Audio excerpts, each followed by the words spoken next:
నమస్తే, welcome to Bharati TV. నేను Bapayya. Driver Subrahmanyam హత్య కేసు ఇది 2022లో జరిగిన ఘటన. ఇప్పటికీ కూడా ఇది హాట్ సెన్సేషనే.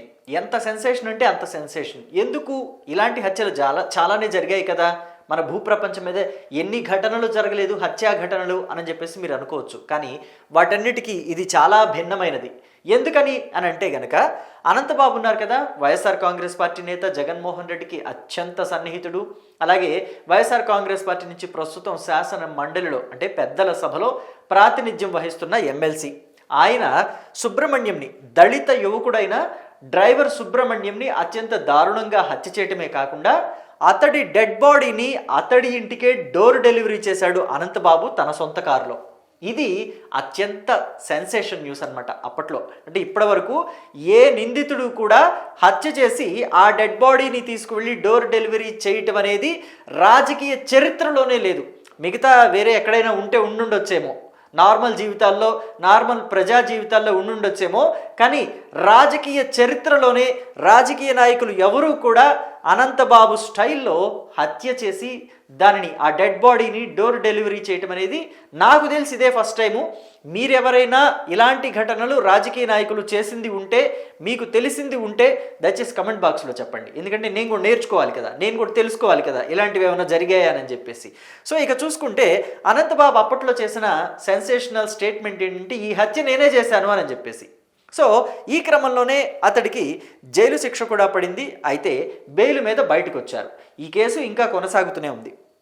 అనంతబాబు సుబ్రహ్మణ్యంని హత్య చేసినప్పుడు, డోర్ డెలివరీ చేసినప్పుడు వాళ్ళ ఇంట్లో వాళ్ళని కూడా బెదిరించాడు. నోరు మూసుకొని పడుండండి, 2 లక్షలు ఇస్తా, తీసుకొని సైలెంట్ అయిపోయింది. ఈ కేసు, ఈ హత్యలు అని చెప్పేసి మీరు తిరుగుతానంటే కుదరదు, జాగ్రత్త అని చెప్పేసి వార్నింగ్ కూడా ఇచ్చాడు. అయినా కానీ సుబ్రహ్మణ్యం భార్య ఈ కేసుని ముందుకు నడిపించారు. దీని మీద న్యాయ పోరాటం చేస్తాను, నా భర్త హత్యకు న్యాయం జరిగి తీరాల్సిందే అని చెప్పేసి సుబ్రహ్మణ్యం భార్య ఫైటింగ్ చేయడం మొదలుపెట్టారు. అయితే అరణ్య రోదనగానే మిగిలిపోతుంది కదా వైఎస్ఆర్ కాంగ్రెస్ పార్టీ అధికారంలో ఉన్ననాళ్ళు. అదే జరిగింది. వైఎస్ఆర్ కాంగ్రెస్ పార్టీ అధికారంలో ఉంది కాబట్టి, అనంతబాబు ఆ పార్టీ నుంచి ఎమ్మెల్సీగా ఉన్నారు కాబట్టి సుబ్రహ్మణ్యం హత్యకు సంబంధించి న్యాయం జరగలేదు, పూర్తి స్థాయిలో న్యాయం జరగలేదు. అనంతబాబు జైలుకు వెళ్ళినా కానీ బెయిల్ మీద బయటకు వచ్చారు. అసలు ఈ హత్యకు సంబంధించి ఎవరెవరు ఉన్నారు దీని వెనక అనేది పూర్తిగా ఇంట్రాగేషన్ కూడా జరగలేదు, దర్యాప్తు కూడా సరిగా జరగలేదని చెప్పేసి బాధితుల తరపున, బాధితుడు ఎవరైతే ఉన్నాడో, అంటే హతుడు ఎవరైతే ఉన్నాడో సుబ్రహ్మణ్యం, తన కుటుంబ సభ్యులు బాధితులు కదా, వాళ్ళు చెప్తున్నమాట. సో అయితే కూటమి సర్కార్ అధికారంలోకి వచ్చిన తర్వాత ఈ కేసుని మళ్ళీ తిరగతోడటం మొదలుపెట్టారు. ఎందుకని అంటే వాళ్ళకి న్యాయం జరగలేదు కాబట్టి. సో దీంట్లో కక్ష సాధింపులు ఎక్కడా లేవు అని చెప్పడం కూడా ఎటువంటి సందేహం లేని మాట. సో ఎందుకంటే అనంతబాబే హత్య చేశారని ఒప్పుకున్నాడు. మరి హత్యకు సంబంధించిన కేసుని లోతుగా దర్యాప్తు చేయడంలో తప్పేముంది, అది కక్ష సాధింపు కూడా కాదు కాబట్టి. సో బాధితులు ఎవరైతే ఉన్నారో, అంటే సుబ్రహ్మణ్యం తరపు కుటుంబ సభ్యులు ఎవరైతే ఉన్నారో వాళ్ళు సీఎంని కలిశారు, అలాగే డీజీపీని కూడా కలిసి ఈ హత్య కేసుకి పూర్తి స్థాయిలో మాకు న్యాయం జరిపించండి అని చెప్పేసి కోరారు. ఈ క్రమంలోనే కూటమి ప్రభుత్వం దీని మీద కోర్టుకు కూడా వెళ్ళింది. కోర్టు కూడా దీన్ని మళ్ళీ రీఇంట్రాగేట్ చేయండి అని చెప్పేసి ఆర్డర్స్ పాస్ చేసింది. కాబట్టి ఇంట్రాగేషన్ లోతుగా, దర్యాప్తు లోతుగా చేస్తున్న క్రమంలో కొత్త విషయాలు బయటకు వస్తున్నాయి. అంటే సుబ్రహ్మణ్యం హత్య కేసులో అనంతబాబుతో పాటు అతడి భార్యకి కూడా ప్రమేయం ఉంది అని చెప్పేసి, నేను టైటిల్ కూడా అందుకే అలా పెట్టాను, డ్రైవర్ హత్య కేసులో అనంతబాబు వైఫ్ ఇలా చేసిందా అని చెప్పేసి. సో మీరు చూసినట్లయితే అనంతబాబు భార్య ప్రస్తుతం పరారీలో ఉన్నారట. సుబ్రహ్మణ్యం హత్య కేసులో ఆవిడికి కూడా ప్రమేయం ఉంది అని చెప్పేసి పోలీసులకి కొన్ని ఆధారాలు కూడా దొరికాయని చెప్పేసి తెలుస్తుంది. ఈ క్రమంలోనే పోలీస్ అధికారులు ఆవిడికి నోటీసులు కూడా ఇవ్వాలని చెప్పేసి డిసైడ్ అయ్యారు అని టాక్ నడుస్తుంది.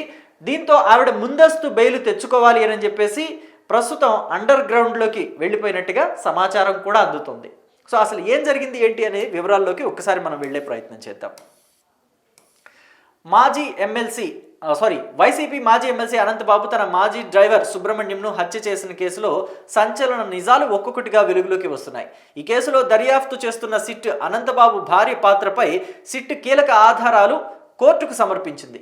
అనుబంధ ఛార్జ్షీట్ దాఖలు చేసింది. సుబ్రహ్మణ్యం హత్య కేసులో కేవలం అనంతబాబు మాత్రమే కాకుండా ఆయన భార్య కూడా ప్రత్యక్షంగా పాల్గొన్నట్టు సిట్టు అధికారులు ఛార్జ్షీట్లో నివేదించారు. ఘటన జరిగిన రోజు రాత్రి అనంతబాబు నివసించే అపార్ట్మెంట్ వద్ద ఉన్న సీసీటీవీ ఫుటేజీని విశ్లేషించిన అధికారులు హత్య జరిగిన సమయంలో మృతదేహాన్ని తరలించే క్రమంలో ఆమె అక్కడే ఉన్నట్టు గుర్తించారు.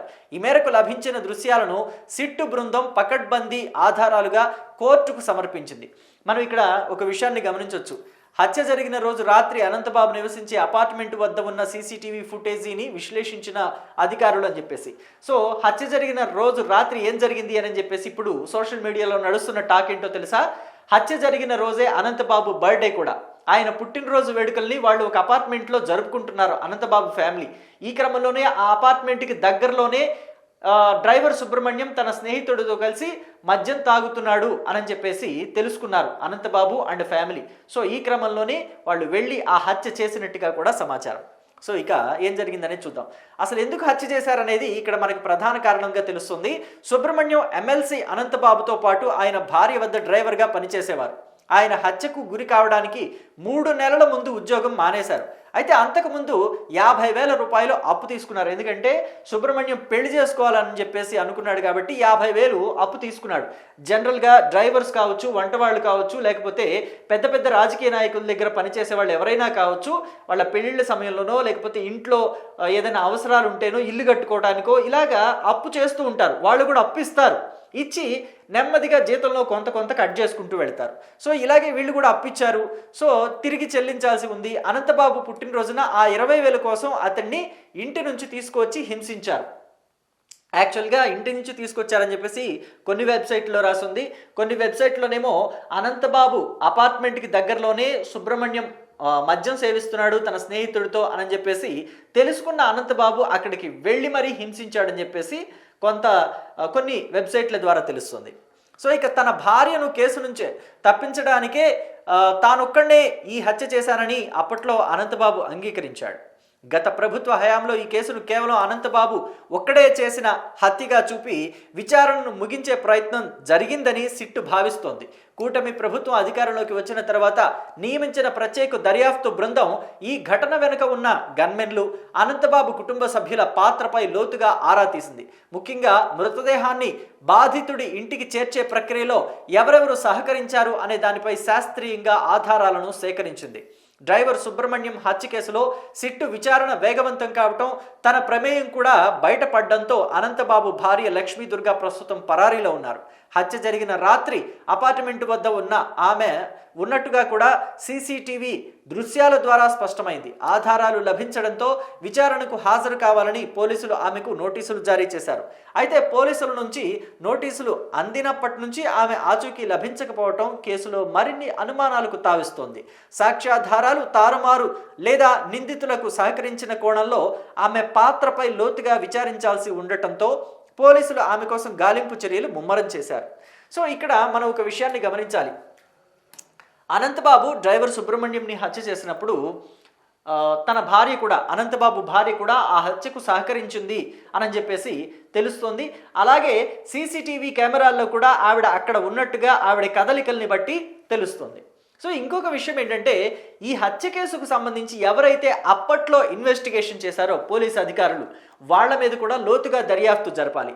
వాళ్ళతో అనంతబాబు ఏ విషయాలు మాట్లాడాడు, ఎప్పుడెప్పుడు మాట్లాడాడు, ఇలాంటి కాల్ డేటా, మెసేజ్లు ఇవన్నీ కూడా బయటకు తీయాల్సిన అవసరం కూడా ఉందని చెప్పేసి కొంత వాదన వినిపిస్తుంది. ఆ గతంలో ఎవరైతే ఆ పోలీసులు సుబ్రహ్మణ్యం హత్య కేసుని డీల్ చేశారో వాళ్ళందరూ కూడా ఆ పోలీసుల కాల్ డేటాని కూడా బయటకు తీయాలి అని చెప్పేసి తెలుస్తుంది. ఎందుకంటే వాళ్ళ మీద ఒత్తిడి వల్లే వాళ్ళు ఈ కేసుని నీరుగార్చే ప్రయత్నం చేశారా అప్పట్లో, లేకపోతే వాళ్ళు ఏమైనా లంచాలు తీసుకొని ఈ కేసుని నెమ్మదిగా కోల్డ్ స్టోరేజ్కి తరలించే ప్రయత్నం చేశారా అని చెప్పేసి లోతైన విచారణ జరగాల్సి ఉంది అని అంటున్నారు. ఎందుకంటే ఒక దళిత యువకుడిని అంత దారుణంగా హత్య చేసి ఉండాల్సింది కాదు అని చెప్పేసి చెప్తున్నారు. పైగా సుబ్రహ్మణ్యం భార్య అప్పట్లో గర్భవతి అని కూడా మనకి అప్పట్లో వార్తలు వచ్చాయి.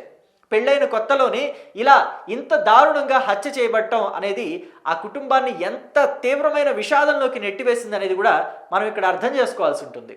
సో కాబట్టి ఖచ్చితంగా ఈ కేసులో ఎవరెవరికి ప్రమేయం ఉందో వాళ్ళందరినీ కూడా బయటకు లాగి ఖచ్చితంగా చట్ట ప్రకారం శిక్ష పడేలాగా చేయాలి అని చెప్పేసి ఇప్పుడు అంతా కూడా వాదనలు వినిపిస్తున్నాయి. సోషల్ మీడియాలో ఎక్కడ చూసినా కానీ అనంతబాబు అప్పట్లో ఈ కేసులో నేనే నిందితుణ్ణి అని చెప్పేసి ఒప్పుకోవడం వెనుక ఎవరెవరి ప్రమేయం ఉంది అనే విషయంలో లోతుగా దర్యాప్తు జరపాలి అని చెప్పేసి కూడా టాక్ నడిచింది. ఎందుకంటే నేనే నిందితుణ్ణి అంటే ఈ కేసు అక్కడితో క్లోజ్ చేస్తారు కదా. సో అది ప్రధానమైన తెలివితేటలు అనంతబాబు ఉపయోగించినవి. సో కాబట్టి ఈ కేసును అక్కడితో క్లోజ్ చేయకూడదు.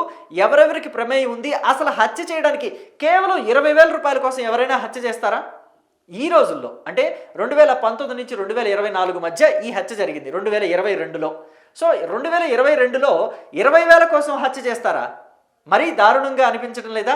ఎక్కడైనా అసలు లాజిక్ కనిపిస్తుందా? ఏదో జరిగింది, మొత్తానికి ఏదో వ్యవహారం సుబ్రహ్మణ్యం కంటపడింది, ఏదో వ్యవహారం సుబ్రహ్మణ్యంకి తెలిసింది, సుబ్రహ్మణ్యంకి ఆ విషయం తెలుసు కాబట్టి తను వాళ్ళ దగ్గర పని మానేసి బయటకు వెళ్ళాడు కాబట్టి ఈ విషయాలు బయటకు వెళతాయేమో అని చెప్పేసి అనంతబాబుకి ఆయన భార్యకి కూడా అనుమానాలు వచ్చాయి. అందుకనే అతన్ని అంత దారుణంగా హత్య చేశారు అని చెప్పేసి బయట టాక్ నడుస్తుంది. మరి దీంట్లో ఎంతవరకు నిజం ఉంది, ఎంతవరకు అబద్ధం ఉన్నదని తెలియదు, కానీ బయట మాత్రం ఇదే టాక్ నడుస్తుంది.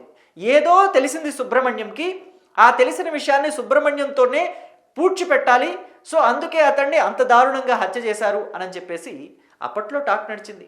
మరి దీని మీద మీరేమంటారు? ఏ కారణం లేకపోతే అంత దారుణంగా హత్య చేస్తారా?